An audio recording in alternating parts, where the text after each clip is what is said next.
Oh, what a day it has been in Sacramento. Zach LaVine makes his debut tonight. He was introduced today at a press conference.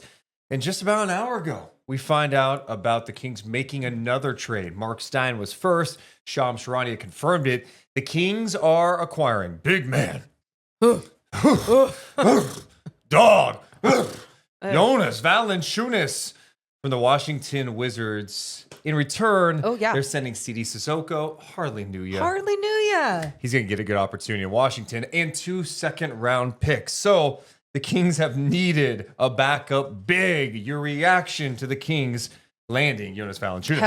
Hell yeah. And especially for the deal. You think about how valuable those second-round picks have been around the league, and for the Kings to make this other move before the trade deadline, but especially a move where it was something that was talked all around the NBA world. Well, the Sacramento world, at least, of adding that length, adding that size. And you're adding that with Valanciunas. I'm super happy about how everything went down with this. Yeah, Jake Fisher reporting that the Kings beat out the Nuggets and the Suns for Valanciunas, which is big too. Other teams were obviously interested in the veteran big man.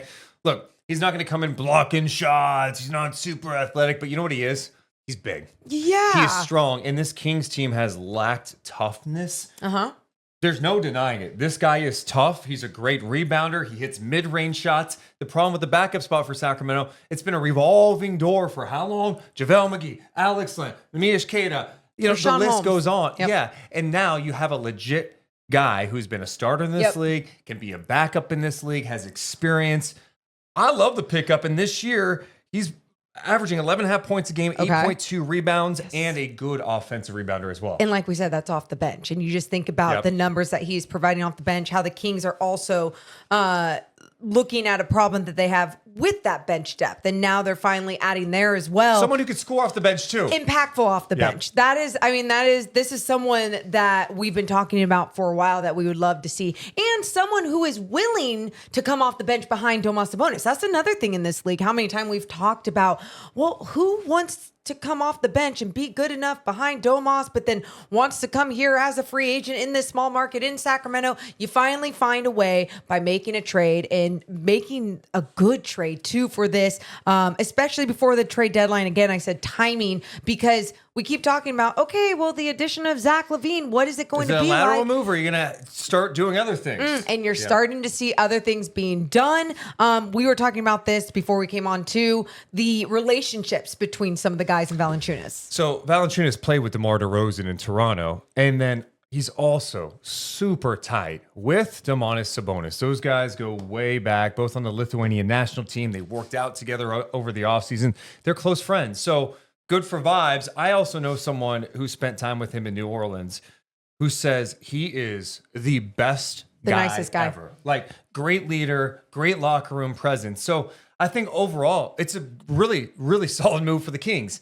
Now, I still think they got to address the wing. They need some length. You still need guys that have great wingspans that can maybe block shots. But for what the Kings have lacked coming off the bench, the help behind Sabonis. So this guy doesn't have to play 42 minutes a night either. I think it's big. I love the pickup of Valanciunas. Dude, you know how many teams in this league could acquire someone and be like, yeah, and they still have to address this, and this. No shit, you know? And that's why I look at this being so big for the Sacramento Kings, because it's a literal big, but it was such a big problem. Okay, how is Domas going to play 40 effing minutes a night and then somehow last throughout the entire season? That help is there not only for the big and Domas Sabonis, but also for this bench to also provide something as they continue this season, and hopefully not going longer and longer with not being impactful, not with being scoreless.